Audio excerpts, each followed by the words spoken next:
We kind of set the tone really early with the opening kickoff return, and then we just kept our foot on the gas all game. Yeah.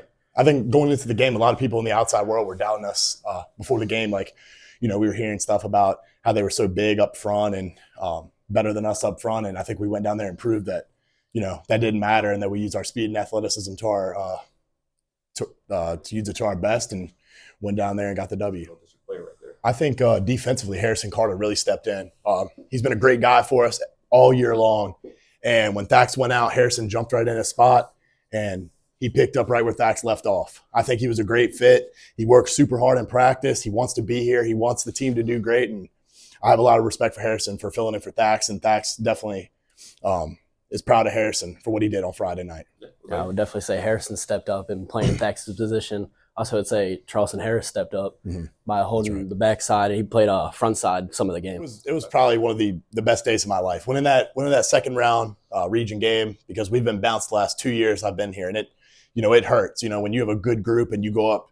We went up to Winchester, Sharando last year, now to Hanley, and we lose that second round. It's always like, what could we have done better? Well, this year I think in the offseason we really harped on getting past the next step, going to the next step, and going past that second round was our next step and for our program. And I was really proud of it. And it was a really emotional day. And everybody on the team, we all came together to get that win. We had to put a drive together to win it. They go on defense and ended up getting a pick to end the game. And it was a great feeling.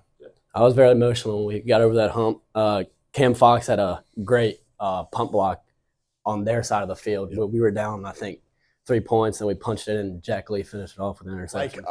One thing that I liked is I liked all the doubters we had going into that game. The outside world, we had so many people saying, we were outsized, we were not athletic enough, all this thing. We went down there, nobody knew, and we go down there, we know at practice, we knew all week what was going to go on. And we went down there and laid it down to them. And, it was a beat down. We didn't play with them at all, and we went down there wanting to go further because we know this team wants more. We don't want to just win a region championship or, we want to go all the way. We don't want to be stopped short. So I think that's the mentality for the rest of the year.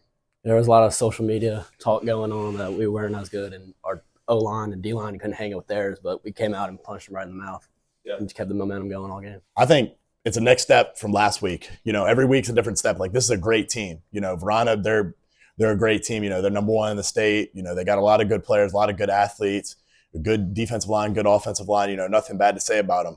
But if we have to go out there and match them and even do more. And penalties and turnovers is what's going to lose us the game. We got to keep on top of that, go out there, play our hearts out, and get this win, bring it back to Forest for us. So I think we definitely had to take it up a notch this week during practice, but we got to come out, be physical, and kind of just start set the tempo for the game, from the very beginning, like we did against GW. That's right. Absolutely. So, we were up big most of the game, but with a team like GW, we saw the week before, they went into halftime with Sharando down 14 or 17, something like that. So we knew these guys can come back in the second half. So we really honed in. We were up, I believe, 20-0 going into the half. Great start, but we knew we had to finish the game. So our biggest talking point the whole halftime is, hey, we're not done yet. They get the ball to come out in the second half. We returned our opening kickoff. They could have returned the kickoff in the second half and tied the game up. So our biggest focus was, make sure we don't take the foot off the gas yet. And they did score on their opening drive. We answered right back with a touchdown and trying to kind of cut out all that momentum that they had. So that was our biggest thing with that game, is just finish the game. So by the fourth quarter, we could kind of get the feeling that they'd kind of given up. It was too much for them to come back from. So I'd say fourth quarter we kind of we started the celebration compared to the week before, where it was a grinder, had to go all the way down to the wire to win that one. Couldn't think about celebrating the week before. No, not at all. Not at all. Yeah, so just like Pete Aldick said, I was just focused on the game until about late in the fourth quarter. It really kind of dawned on me that, wow, we're regional champions for the first time in I don't know how many years. And it would be the first time I'd be playing football in December. And it was a really surreal moment, and I really just appreciated that. All the first. The past 2 years, the second round, it's become this talking point. Oh, well, can you get past the second round? That feeling, getting past the second round, beating Hanley, that was great. And then, hey, we get to practice on Thanksgiving. So, and then seeing all the, we have the alumni comebacks and from the past few seasons that, didn't get to experience, but have worked just as hard as all of us to get to that point. And without those guys, we don't get to practice on Thanksgiving because they wouldn't have made us better the year before. So it was nice to get to share that with them and, continue to practice even after Thanksgiving. The Thanksgiving practice is nice. Got our first December practice ever this week.